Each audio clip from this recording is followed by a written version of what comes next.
If you want to take your tiny space and transform it into a practical YouTube and podcast space for your videos that you can sit down and you can just click record in this video, you are going to walk away with clarity on how you can do this with your tiny room or your tiny space that you have available, and you want to start creating content for YouTube, your own podcast, whether it's in person or virtual. I'm going to show you how you can accomplish it through things that we're doing every single day working with our clients. We're going to be going over the gear that was used, the cost that was associated with it, planning, and last but not least, the fundamentals to be able to make sure that you can take everything that we are going through within this video and apply it to yourself. With one of our clients and friends, Jade Million. She wanted to be able to diversify herself as an artist, a creative, and be able to use multiple platforms for her content creation.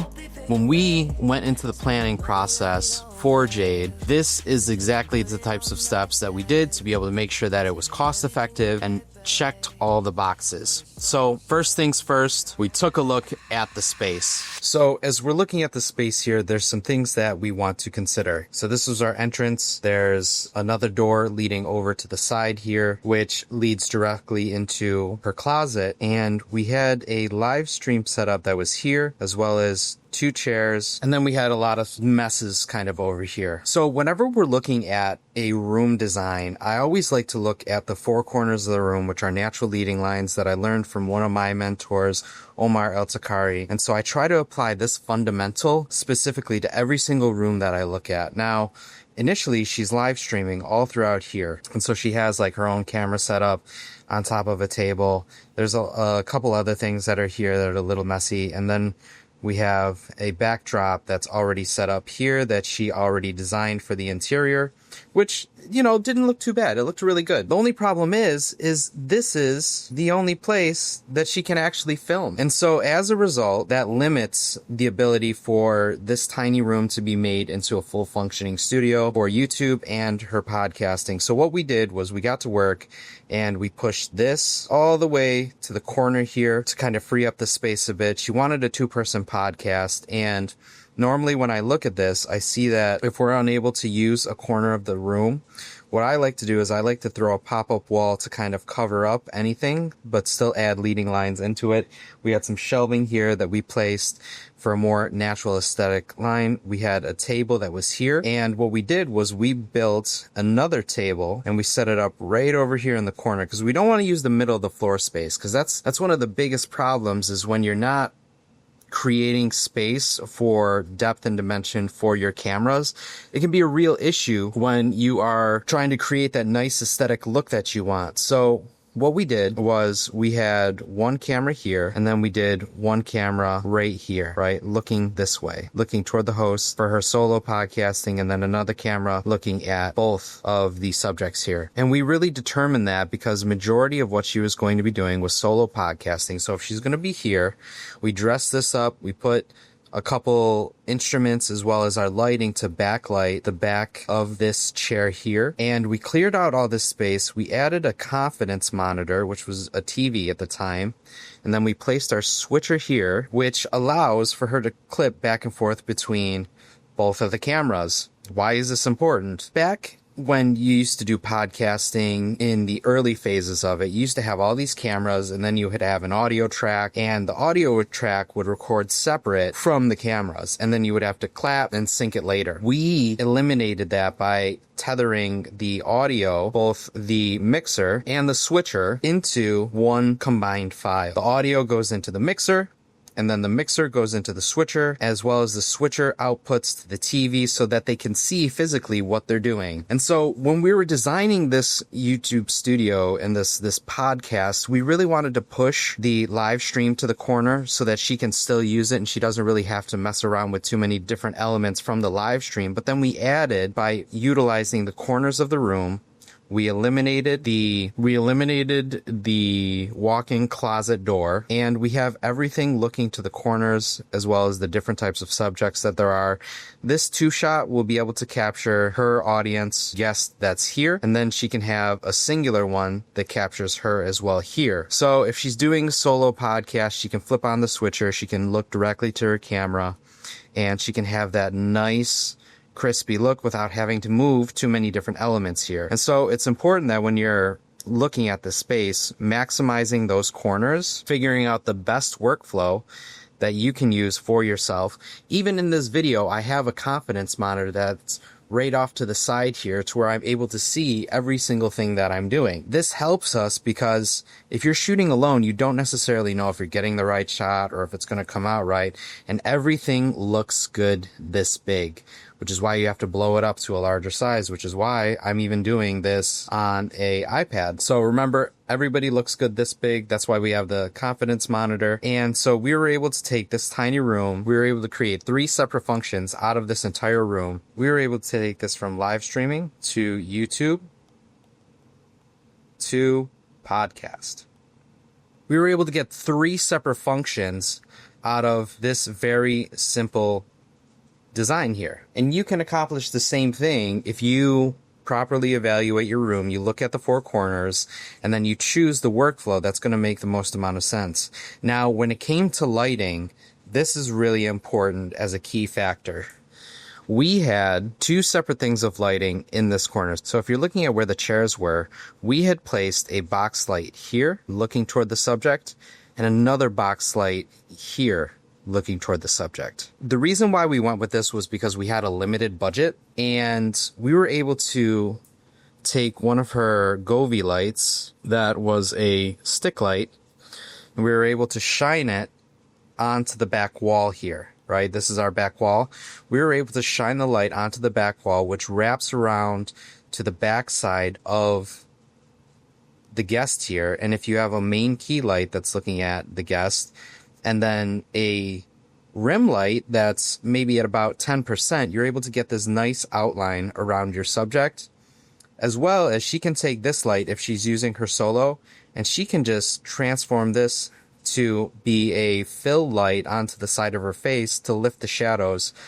So this overall workflow when it came to the lighting was super simple, and we didn't really have to complicate it with a lot of really expensive gear. And so she has a light here. She has her live, she has her confidence monitor, and then her camera placement, which all cohesively made for 3 separate sets that she was able to crush and continue to do content with. And that's exactly how we plotted out this tiny room to be able to have a full functioning YouTube studio, podcast, and live stream. The budget for this upgrade was roughly around $5,000 between the cost of the additional things. Jade had already had some gear that she was using for her live stream and she still plans on using for the rest of her studio, but we were able to take the stuff that she already had and just to kind of expand upon it to make an easier workflow. Now, when you're looking at a 2 or more than 1 camera setup, you want to be able to make sure that you tie in the audio with the video, which that is why we are using the Blackmagic ATEM Mini ISO, which runs at roughly $400 for the 4 input version for your cameras. You're going to have to do a little bit of troubleshooting on it, which we also have another video of how we do the full breakdown for the Blackmagic ATEM that you can check out. Starting off with the ATEM switcher, we tied in both our audio mixer that she already had, which was a simple Yamaha mixer, which I have listed in the description below,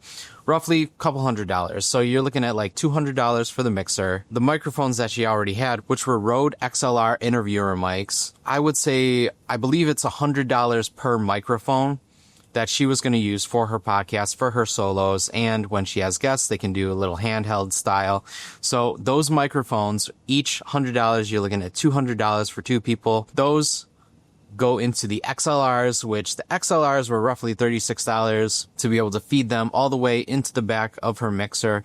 Mixer was another couple $100. So right now we're sitting at roughly $400 plus another $400 with the switcher, which is total $800. We were setting this up very lean with not a whole lot of budget. So we had to make do with what we had, which led us to our lighting kit, which was super cost effective. I personally wouldn't recommend these lights because I believe in using, certain things for longevity. You can find great pricing with GVM, but we use the UB size 2 LED pack video lights, which are 2 box lights that she was able to set up easy, make adjustments. They come with stands already, which is super cost effective when you're looking at 2 lights that are roughly $70 to $100. So landed cost, we're looking at right now $900. We set up the lights, which for this small space, you don't need a massive light fixture. But if you want to have some cost-effective lights, I would look at GVM or Godox for an easy entry. But if you want something that lasts a really long time, I would even look at the Aperture brands, which will run you anywhere from $300 to $500 for a really nice light. However, that light's going to be able to last you a very long time, get a nice spread of everything. For this podcast specifically, we focused on the UV size lights. And then we added some accent lights to this. Most people miss the accent lights. If you're looking within this set, you can see that there's an accent light here that hits my face right along the side, right here. They can be super simple, and you have another one right here. These can be simple lights that are within practical application of an actual home setting. That's why they call them practicals, because they're not made to be a dominant source, but they're made to accent the subject. We added a practical, which was a Govee standing light, which ran another $100. So right now we're looking at $1,000 landed cost. We added a TV because when you're filming by yourself, it's not always easy to be able to monitor what the shot actually looks like, which can be very difficult and frustrating if you realize that you did an entire filming and it doesn't even look the way that you wanted it to. For me, I have a monitor set off to the side here so I can frame myself. I can see what I look like because everybody looks good this big. You want to be able to blow that up, see what's in focus, see what your colors are, see what your lighting is, make sure that you have enough lighting and be able to make the adjustments if you're filming by yourself. So I would recommend getting a TV, but I would not trust the colors off a TV. I would actually recommend that you look at a couple monitor options, which I can list in the description below as well, for a couple monitors that you can use to be able to monitor your whole setup. That being said, we took everything from the microphones, XLR, into the mixer, and then tethered the mixer with a splitter directly into mic 1 of the Blackmagic, and then there's an HDMI out on the Blackmagic that went straight into her TV so that she was able to see and kind of monitor everything for herself. So the TV landed another couple $100. So right now we're sitting at about $1,200. Next, what we did was we purchased 2 Sony ZV-E10s, which ran roughly $800 each. They already came with their own lenses, which was super helpful. You want to be able to make sure that when you're sourcing a camera, whether you're looking at the Sony ZV-E10 or the ZV-E10 Mark II or a Sony camera in the Alpha series, similar to what I'm using here, you want to make sure that you go anything above the Sony a7 III.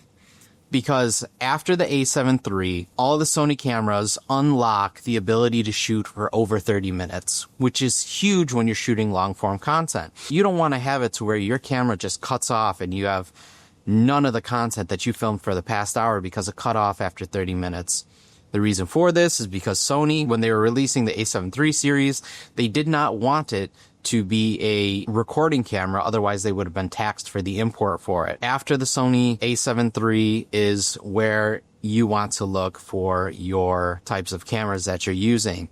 A ZV-E10 is a great choice. ZV-E10 Mark II is also a great choice. So I would look at these types of cameras that bundle both the lens and the camera with it. So we're looking at roughly $2,600. And then what we did was we had our 2 tripods, which also contributed to the price, landing us roughly a little under, which landed us roughly just below $3K. And then of course, if you're doing this yourself, that is kind of a simple landed cost that you can find yourself in. What I will say is there's limitations to this type of setup based off of the type of quality that you're looking at. You know, looking at a camera like this versus the Sony ZV-E10, there's obviously more specs that are added to higher grade models, which will cost you more.